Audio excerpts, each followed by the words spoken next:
Башкортостане стартовали съемки полнометражной ленты под названием «Батыр». Картина рассказывает об отношениях среди подростков и первой любви среди них. И это часть большого всенародного проекта под названием «Киноуроки в школах России». Поговорим о вечных ценностях и искусстве на службе у них вместе с гостем программы «Интервью» в эфире главного телеканала Республики. Сегодня с нами Виктор Меркулов, руководитель проекта «Киноуроки в школах России». Виктор Александрович, здравствуйте. Здравствуйте.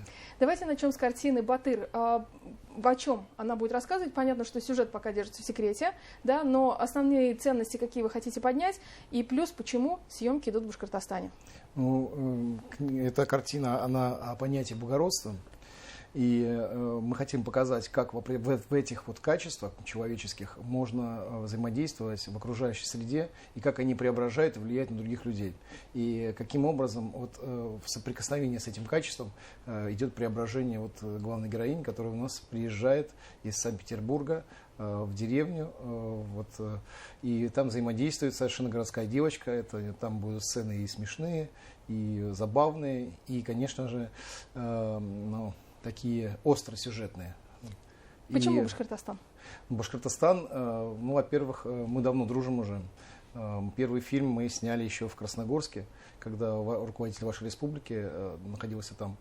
Так случилось, что мы познакомились с Азаматом Эниловичем Тимиргазиным, и он так нас вот пригласил к вам в республику. И здесь мы уже сняли один из фильмов для нашего киноурока, для младших школьников, на понятие дружелюбия, «Песни ветра». Вот. Все ваши школы собирали макулатуру на создание этого фильма. Этот фильм уже с отличительным названием «Башкортостан школам России» подарен всей стране. И поэтому по нему будут изучать, все школьники страны изучают понятие дружелюбия. Ну, вот предыдущий опыт съемок киноуроков в школах России, да, какой эффект вы увидели? Ну, что вы имеете в виду? Дети смотрят, что происходит в дальнейшем, реакцию какую, во-первых, вы видели, и меняет ли их искусство? Ведь это заложено вот как раз проектом. Да, вот у нас есть четкое утверждение, что искусство, оно формирует внутренний мир человека, что вообще искусство и культура, она служит для этого, она вообще предназначена для того, чтобы формировать внутренний мир для человека, внутренний смысл вынимать, преображать человека, в том числе и формировать образы, герои для подражания. Как бы это прямое его назначение, его можно использовать и необходимо использовать. И в нашем случае вот мы для себя поставили задачу обеспечить педагогов, школ вот таким инструментом. В данном случае кино, потому что кино, оно наиболее эффективно, оно синтезирует все жанры искусства, поэтому это КПД очень высокое, поэтому начали с кино.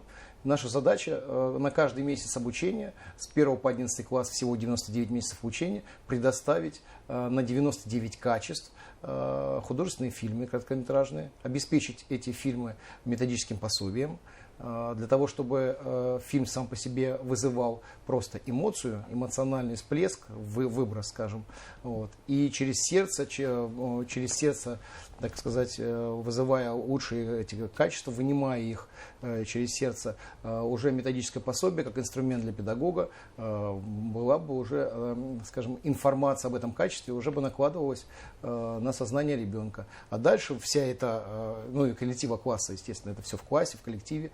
И дальше, конечно, выделенная вот эта энергетика должна преобразоваться в творческой деятельности школьников в добрых делах.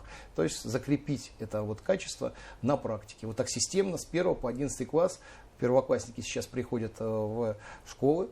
И в 11 классе, в 1931 году, в мае они будут выходить уже с широкой библиотекой человеческих качеств. Это точно 100%, я вас уверяю, это знает любой. Система делает чудеса.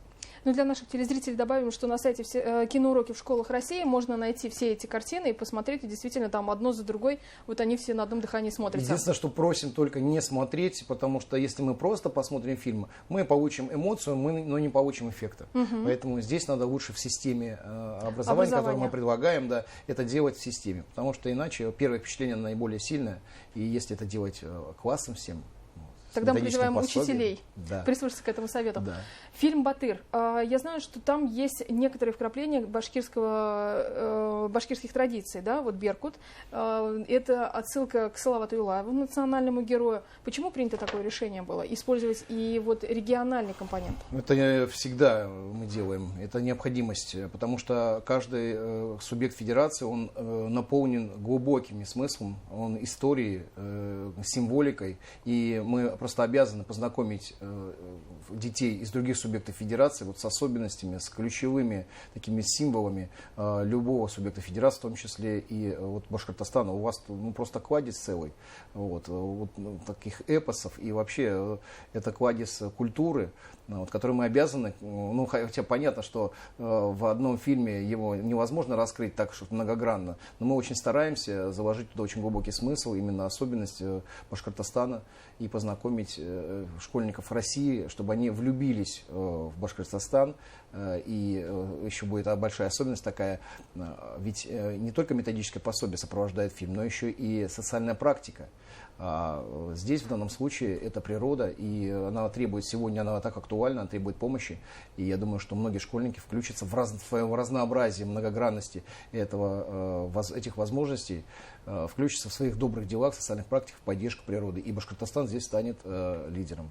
Ну, причиной. В нашей республике она многонациональная, и порядка 170 национальностей проживают вот здесь народы, да? А какие особенности увидели еще вы?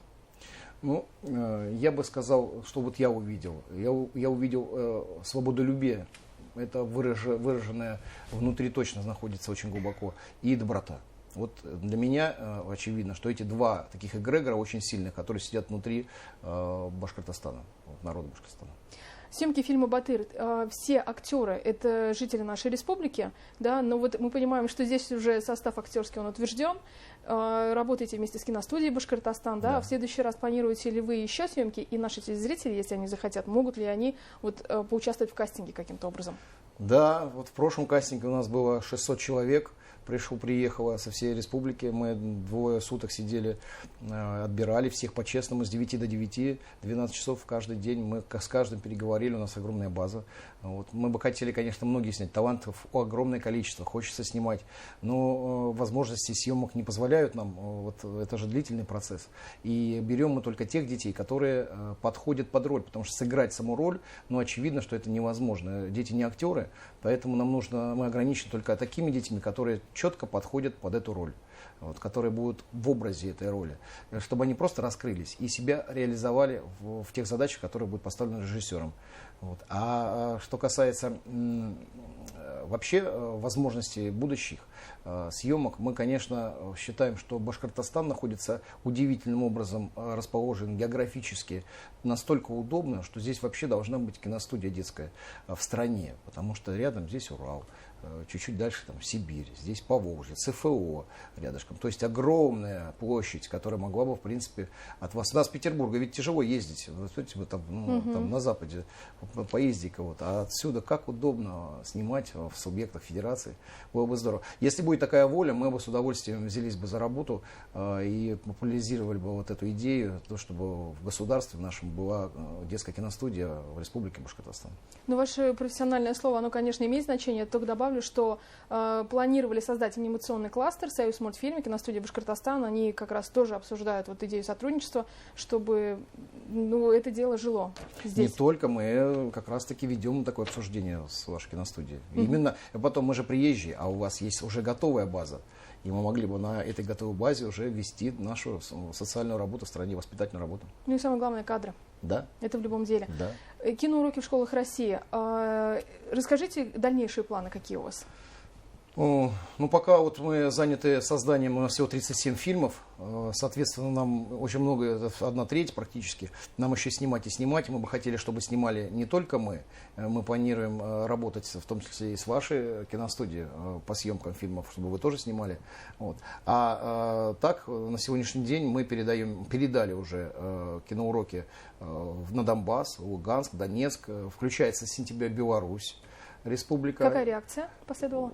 Да восторг. Какая может быть реакция? Ну, появляется инструмент сегодня, инструментарий. Ведь это же вечные ценности в современных условиях. То есть мы не можем опираться все время на старые фильмы. Они прекрасны, но мы не можем. Почему? Потому что тогда бы нарисовали одну картину кто-нибудь и всегда бы мы ее показывали. Потому что оплодотворяет сегодня, простите, может, слово не такое, но это действительно так, искусство должно оплодотворять сегодняшнее, вот это настоящее. Понимаете, это химия, которая сегодня происходит происходит здесь и сейчас. Создавая фильмы, создавая песни, музыку, да все что угодно, танцы, живопись, это все работает именно сегодня, создается среда. Вот эту среду надо сегодня в современных условиях создавать.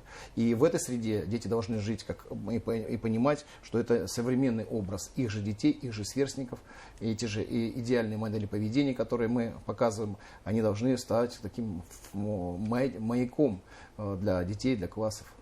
Ваши рекомендации родителям, как им прививать вечные ценности детям? С чего начинать? Самое простое. Вообще, если честно, раньше было ремесленничество, раньше, все мы говорим про раньше, но тем не менее, этот опыт надо опереться, и передавались и традиции, и качества человеческие в семье, в труде в основном, и в общей массе, в культуре неслись, но мир изменился. И сегодня нельзя двигаться так, как раньше. Просто изменился мир, изменились обстоятельства. Но, учитывая киноуроки, если мы говорим о том, что школьники делают социальные практики, то есть общественно полезные дела, добрые дела на территории не школы уже, а выходя из школы на территории своего муниципального образования, та энергетика, которая выделяется, она прям огромная. Мы видим сегодня колоссальные изменения, колоссальную активность этих детских коллективов. Вот вместе с ними в реализации этих добрых дел, в этой причине и есть состоит передача вот этой не знаю, новых отношений, что ли, понимаете, между родителями и детьми. Вот эта химия, которая рождается сегодня у детей и родителей. Потому что родители сегодня в некоторых регионах социальные практики делают даже поинтереснее, чем дети. Они сами как дети, если честно. Взрослые, наскучавшие уже, может, к какому-то детству, родители 90-х, наверное, для них это вообще новое. Выполнение этих социальных практик. Поэтому это очень перспективно. Мы фактически сегодня обустраиваем на государственной, на системной работе такой творческий потенциал у родителей, взаимодействие родителей, детей и администрации власти, что немаловажно. Потому что любое общественно полезное дело какое-то, в городе даже дерево посадить, и то нужно разрешение. То есть, соответственно, органы власти, а лучше всего это, чтобы непосредственно глава района, региона, отвечающий, чтобы он собирал межведомственные совещания по реализации таких инициатив детских, сопровождал и обязательно награждал и поощрял педагогов и детей. Это очень важно. Согласна с вами. Спасибо вам большое, Виктор Александрович. Сегодня гостем программы «Интервью» в эфире главного телеканала республики был руководитель проекта «Киноуроки в школах России» Виктор Меркулов. Не переключайтесь, оставайтесь вместе с нами.